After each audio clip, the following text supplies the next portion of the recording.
Good morning student. अज बच्चे आप third assignment लिए वीडियो सुनाओगे, ठीक है जी। इस वीडियो की हेल्प में तुम अपनी थर्ड असाइनमेंट सॉल्व करना। हाँ जी, तो अज बच्चे आप सैट के कुछ होर टॉपिक्स बारे पढ़ांगे, ठीक है। जिदा मान लो अपने स्कूल की 10th क्लास है, ठीक है। तो 10th क्लास मेरे को पूरा एक सैट हो गया। अगर उस 10th क्लास के भी पार्ट्स बने हुए उस मान लो एक 10th ए सैक्शन है, एक 10th बी सैक्शन है, एक 10th सी सैक्शन है, हाँ बच्चे। तो जो अगों के पार्ट्स ने बच्चे उन्होंने असी बोलांगे सब पार्ट्स, ठीक है जी। इस तरह बच्चे एक सैट होंगे मेन, ठीक है। उस सैट के अगों जो छोटे छोटे हिस्से होंगे हैं उन्होंने असी की बोलते हैं सब सैट या असी की बोलते हैं सुपर सैट, ठीक है जी। तो हम पहले आप देखते हैं सब सैट तो सुपर सैट की चीज़ होंगे है। हम मान लो मेरे को एक ए सैट है, एक दो सैट ने, एक सैट का नाम मेरे को ए आ, एक सैट का नेम मेरे को बी आ, ठीक है। तो जो ए सैट है वो बी सैट तो छोटा, तो मैं की लिखिया if every member of a set A is a member of set B, भी जेकर ए सैट का हरेक मैंबर बी सैट का भी मैंबर हैगा आ, ठीक है, then A is called the subset of B. तो ए नूं असीं की बोलांगे बी का की है अपने को सबसैट, ठीक है जी। If X belongs to A, belong to the sign है ना कि मैंबर लिखे आप, यानी कि जे एक्स ए का मैंबर आ, ठीक है, फिर आप लिखा भी वो बी का मैंबर भी आ, तो दिस इंप्लाइज एक्स बी का भी मैंबर आ, ठीक है। जे एक्स ए का मैंबर आ तो एक्स बी का भी मैंबर आ, then A is a subset of B. तो लिखने का तरीका की होगा, ए की होगा सर तो बी का सबसैट, और जानू की कह सकते हैं B is the super set of A. Super set subset बच्चे का कोई छोटा हिस्सा, सुपर सैट मतलब उसको बड़ा हिस्सा, ठीक है। जे ए ते बी सैट विचों ए अपने को छोटा सैट आ, बी साडे को बड़ा सैट आ, तो ए नूं असीं की बोलांगे बी का सबसैट आ, भी उहदा छोटा हिस्सा है, या असीं बी नूं की कहांगे ए तो बड़ा वा, तो असीं इहनूं की कहांगे B is the super set of A, जो ए तो बड़ा है, ठीक है जी। हुण इहनूं लिखना किद्दां आ, मेन तुसीं ये समझना भी चीज़ां नूं लिखना किद्दां आ। जे ए बच्चे बी का सबसैट आ तो लिखण का तरीका की है ए, जिन्हों तुसी सी समझोगे बच्चे ओदा मतलब होगा सबसैट, ठीक है। ए सबसैट आ बच्चे बी का, या कि लिख दोगे बी सुपर सैट आ ए का, ठीक है जी।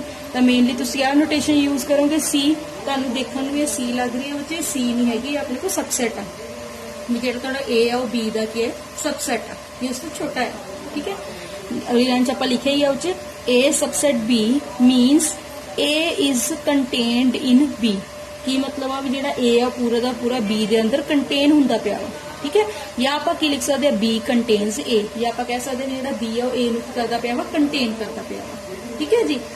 If A is not a subset of B, जेकर ए साडे को बी का सबसैट नहीं हैगा, we write it as A, subset का साइन हटा के उत्ते क्रॉस कर देंगे बी, क्योंकि ए इस बार बी का सबसैट नहीं हैगा, तो सबसैट का साइन हटा के उत्ते की ला लांगे क्रॉस का निशान, भी उसका हिस्सा नहीं है, ठीक है जी। यानी कि आपको की पता लग गया जो सबसैट आ वो हमेशा सैट का एक छोटा हिस्सा होगा, हो सकता वो इक्वल भी हो सकता उस तो छोटा भी होगा, ठीक है जी। इस तरह आ गया अपने को सुपर सैट।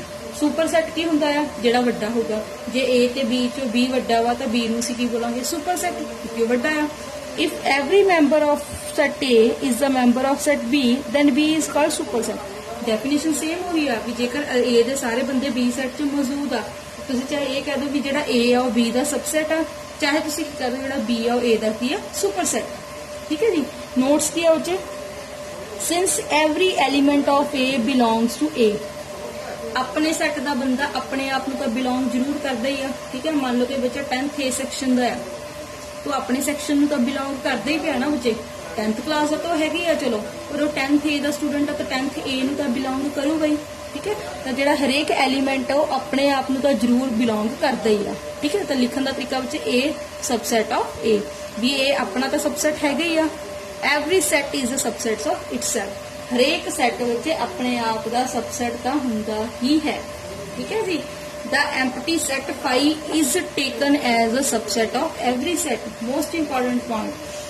हुण आपां नूं पता मान लो किसी सैट विच या तो सारा कुछ होगा या कुछ भी नहीं होगा, ठीक है। तो अपने आप से भी चीज प्लस पॉइंट आ भी जिहड़ा फाई होगा is taken as the subset of every set, हरेक सैट का एक सबसैट असीं पाई का काउंट करांगे ही। तो तुहानूं दो गल्लां इत्थे पता लगियां हरेक सैट अपने सैट में तो जरूर बिलोंग करता ही आ, ਜਾਂ हरेक सैट अपने सैट का कोई सबसैट हुंदा ही आ। ठीक है जी, तो हरेक सैट का एक सबसैट तुहानूं जरूर मिलूगा और सबसैट की होगा अपने को 5। ठीक है जी, क्योंकि जे आप कहांगे वो सैट खाली पिया वा, तो जे सैट खाली है बच्चे आप डिनोट करना करते हैं 5 नहीं करते हैं ना। जे 5 नहीं करते मतलब 5 उस सैट का की हो गया बच्चे, सबसैट हो गया। बेशक कोई एलीमेंट नहीं हैगा पर अपने आप 5 भी ए दा की मन्निया जाऊगा, सबसैट मन्निया जाऊगा। ठीक है जी, हुण आ गया अपने को इक्वैलिटी ऑफ सैट्स। हुण इक्वैलिटी आप कल के टॉपिक भी पढ़ी है, की हुंदा बच्चे, two set A and B are set to be equal if both have same element. दो सैट आ, दोनों नूं आपां इक्वल कदों कहांगे, जे दोनों कोले सेम एलीमेंट्स होणगे। In other words two sets A and B are equal when every element of A is an element of B। जेकर A ਦਾ ਹਰੇਕ एलिमेंट B ਦਾ ਹੋਊਗਾ ਜਾਂ B ਦਾ ਹਰੇਕ एलिमेंट A ਦਾ ਹੋਊਗਾ, ਅਸੀਂ ਉਹਨੂੰ ਕੀ ਬੋਲਾਂਗੇ, ਇਕੁਅਲ ਸੈਟ। ਲਿਖਣ ਦਾ ਤਰੀਕਾ, A सबसेट ਆ ਉੱਚ B ਦਾ ਜਾਂ ਕਹਿ ਲਓ B सबसेट ਆ A ਦਾ, तो दोनों ਨੂੰ मिला के ਜਿਹੜਾ रिजल्ट ਬਣੂਗਾ ਕੀ ਬਣੂਗਾ, A is equal to B। यानी कि कह दो, चाहे कह दो कि ए बी का हिस्सा है या कह दो बी ए का हिस्सा है, दोनों ने मिला के हमेशा रिजल्ट, दोनों का कंबाइंड रिजल्ट हमेशा की बनूगा, ए इज इक्वल टू बी। ठीक है जी, हुण आ गया अपने को प्रॉपर सबसेट। प्रॉपर सबसेट की होंगे बच्चे, हुणे मैं तुहानूं की कह के हटी सी, कोई भी तुहाडे कोल सैट आ, ठीक है, एक तो अपने आप का जरूर इक्वल होगा, अपने आप का सबसेट होगा। ठीक है, एक मैं तुहानूं बोलिया सी भी जिहड़ा 5 है उसका सबसेट होगा।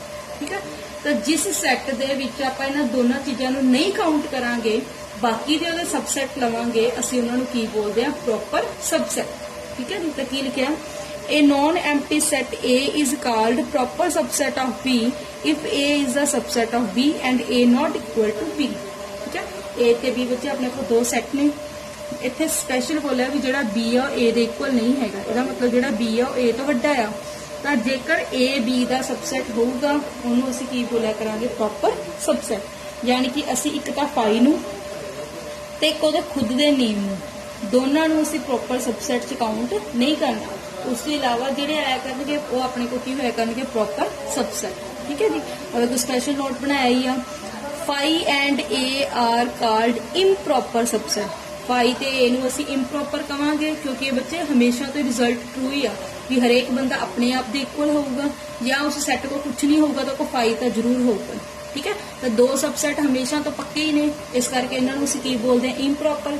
जिन्हां बारे पक्का नहीं हुंदा, पता नहीं किहड़ा आउणा किहड़ा नहीं आउणा, वो साडे कोल की होणगे, प्रॉपर सबसैट होणगे। ठीक है जी, if A has n elements, ते जे तुहाडे ए दे कोल n एलीमेंट्स ने, एक ए सैट आ मान लो 4 एलीमेंट्स ने, दैन नंबर ऑफ सबसैट, तो असीं उहदे सिर्फ एलीमेंट्स की काउंटिंग तो पता लगा सकते हैं भी उहदे किन्ने छोटे छोटे हिस्से हो सकते हैं। ठीक है, किन्ने उहदे सबसैट बन सकते हैं, यानी कि एक सैट के किन्ने छोटे तो छोटे तुसीं हिस्से कर सकते हो। उहदे लई असीं की फॉर्मूला लगा सकते हैं बच्चे, 2 दी पावर n। ठीक है, मान लो एक सैट अपने को ए, उहदे अंदर 4 एलीमेंट ने, तो मैं पता करना होवे भी उस सैट ए तो मैं किन्ने उहदे छोटे छोटे सबसैट बना सकती हूँ। ठीक है, तो अगले मैं फॉर्मूला की ला दूँ 2 दी पावर 4। जब मैं फॉर्मूला लगाता 2 दी पावर 4, ठीक है, तो 2 दी पावर 4 कितना आ जाऊगा अपने को 16। ਇਹਦਾ मतलब उस सैट ਦੇ छोटे छोटे किन्ने सबसैट होणगे अपने को 16। तो अपने को मोस्ट इंपोर्टेंट फॉर्मूला आ गया, 1 मार्क लिए भी आ सकता वा भी जे तुहाडे ए सैट के अंदर n एलीमेंट्स ने तो उसके सबसैट्स किन्ने बनणगे, 2 दी पावर n। ठीक है जी, हुण आपां गल करदे हैं इंटरवल्स बारे। ओपन इंटरवल्स तुहानूं मैं पहले ही आपां दस चुके हां, ओपन इंटरवल्स की हुंदा, उन्हां नूं हमेशा आपां गोल ब्रैकेट नाल रिप्रेजेंट करते हैं। ठीक है जी, दूजी गल आप कहने set of all real number, सारे के सारे रियल नंबर का सैट लेना वा जेडे भी ए ते बी दे विचकार लाई करते हैं, वो सारे नंबरों का आप बनाना, एक सैट बनाना वा। ठीक है जी, इन्हों असीं की बोलते हैं ओपन इंटरवल। तो यदि आप लिखण का तरीका की होगा, ए कॉमा बी की होगा बच्चे, x such that x lies between A and B, x real set में बिलोंग करता है। हाँ जी, ठीक है, तो इन्हों लिखण का तरीका बच्चे की है, A comma B x such that x lies between a and b and x belongs to r। ध्यान देखो इत्थे स्ट्रिक्ट इनइक्वालिटी पाई है क्योंकि साडे कोल इत्थे ओपन ब्रैकेट है, पर जे रिजल्ट क्लोज टू ब्रैकेट दा होवे तां लिखण दा तरीका विच सेम होही है, set of all real number, सारे रियल नंबर्स लैणे आ, ए ते बी दे जेहड़े विचकार आंदे आ, इनकलूडिंग एंड पॉइंट्स, पर असीं इहदे इनकलूडिंग एंड पॉइंट्स नूं भी इस वार नाल यूज करांगे। ठीक है, a comma b x such that a less than equal to x less than equal to b, इस बार आप इक्वैलिटी भी यूज की है। ठीक है जी, फिर आ गया सैमी क्लोज्ड इंटरवल। हुण सैमी क्लोज्ड की हुंदा जेड़ा एक साइड तो गोल होवे एक साइड तो स्केयर होवे, ठीक है। मान लो जिवें पहला मैं स्केयर बनाई, फिर मैं गोल बनाई, फिर मैं गोल बनाई, फिर मैं स्केयर बनाई, ठीक है जी। तो इन्हां नूं की बोलदे सैमी क्लोज्ड, क्योंकि एक पासों क्लोज्ड है एक पासों क्लोज्ड नहीं हैगी। इन्हूं लिखण दा तरीका बच्चे सैमी क्लोज, तुसीं ये देखो तुहाडी स्केयर ब्रैकेट ए वाली साइड ते आ, ते जदों मैं इस रिजल्ट नूं लिखिया तां की लिखिया x less than equal to a greater than equal to a less than b, ठीक है। तो जो मेरी बी वाली साइड ते क्लोज्ड है तो मैं की लिखा a less than x less than equal to b, तो b वाली साइड ते आपां इक्वलिटी डबल की, ठीक है जी। हाँ जी, नेक्स्ट आ गया बच्चे अपने को पावर सेट। हम पावर सेट किया, power set of a finite set is the set of all subsets of the given set. ध्यान देखो, पहला तो पावर सेट बनना कित्थों बच्चे, फाइनाइट सेट का बनता है, ठीक है। Set of all subset, power set खुद एक सैट होगा बच्चे जिहदे अंदर असीं सारे सबसैट्स रखते हैं, ठीक है। पहला जो आप आर्टिकल पढ़ते आ रहे थे आप ये देखिया सी भी जे एक सैट को 4 एलीमेंट ने तो उहदे किन्ने सबसैट हो सकते हैं। तो जदों उन्हां सबसैट नूं, ठीक है, असीं एक खुद सैट दे अंदर रखते हैं, उन्होंने असीं की बोलते हैं पावर सैट, ठीक है। And is denoted by P A, यानी कि power set of A. Example देखो बच्चे, मेरे को एक ए सैट है, उहदे अंदर 3 बंदे आ 1 2 3, ठीक है। पहला तो ये देखा असीं इहदे किहड़े सबसैट बन सकते हैं। हुण इहदे सबसैट की हो सकदा जिहड़ा तुसीं सैट बनाओ उह च कल्ला 1 होवे, ठीक है। हो सकदा जिहड़ा तुसीं सैट बनाओ उह च कल्ला 2 होवे, हो सकदा जिहड़ा तुसीं सैट बनाओ उह च कल्ला 3 होवे, ठीक है जी। इहदा मतलब हुण तुहानूं मैं की बोलिया सी 5 तो हमेशा यूज होएगा ही होएगा उहदे सबसैट दे अंदर। तो पावर सैट ऑफ की आ गया बच्चे 5 सिंगलटन 1 सिंगलटन 2 सिंगलटन 3, या की हो सकदा 2 की पेयरिंग भी आ सकती है 1 2 2 3 1 3, या फिर खुदों आप हो सकता वा 1 2 3, ठीक है। तो तुहानूं की होता इस सैट के अंदर अपने को किन्ने एलीमेंट आ बच्चे, इस सैट का ऑर्डर कितना वा अपने को 3। ਇਹਦਾ मतलब एक नंबर ऑफ सबसेट किन्ने होने सी किद्दां पता लगना सी 2 की पावर 3।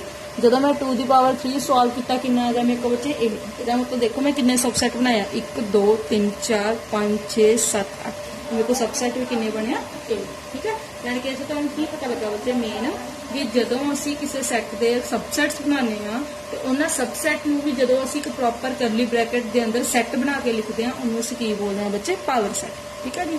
तो उस पावर सैट के अंदर एलीमेंट सिंगलटन की फॉर्म च भी हो सकते हैं, 2 2 की पेयरिंग च भी हो सकते हैं बच्चे, 3 3 की पेयरिंग च भी हो सकते हैं, ठीक है।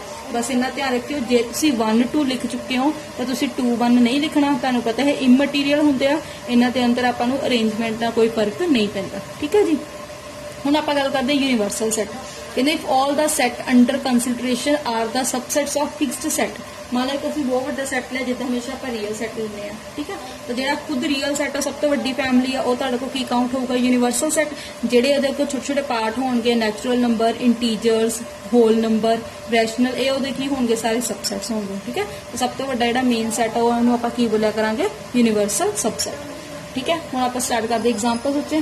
फर्स्ट एग्जांपल की है let A is equal to A E I O U. ਹੁਣ ਤੁਹਾਨੂੰ दिखता ਪਿਆ भी एक अपने को ए सैट बनया हुआ ਜਿਹਦੇ अंदर मैं कल्ले वोवल अखर लिखे होया and B is equal to A B C D. एक B सैट है ਜਿਹਦੇ अंदर ए बी सी डी लिखा तो की पूछा is a a subset of B, भी ਜਿਹੜਾ A और B ਦਾ सबसैट हैगा वा, ठीक है।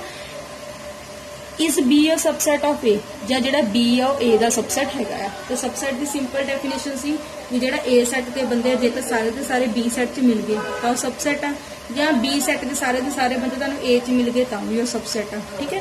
पर असीं की देखिया एक ए सैट लिख लिया एक बी सैट लिखिया।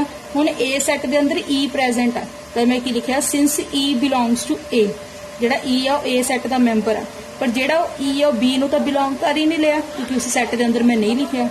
ਇਹਦਾ मतलब A is not the subset of B. ਇਹਦਾ मतलब ए बी ਦਾ सबसैट ही नहीं हैगा क्योंकि ਉਹਦਾ मैंबर उच मिलिया ही नहीं, ठीक है। इसे तरह देखो बी सैट के अंदर मेरे को बी है, ठीक है। वो बी है बी सैट में तो बिलोंग करता पाया वा, पर जो बी है ए सैट में बिलोंग नहीं करता पाया। जो नहीं करता पाया का मतलब B is not a subset of A, जो बी है वो ए का अपने को सबसैट नहीं है, ठीक है जी।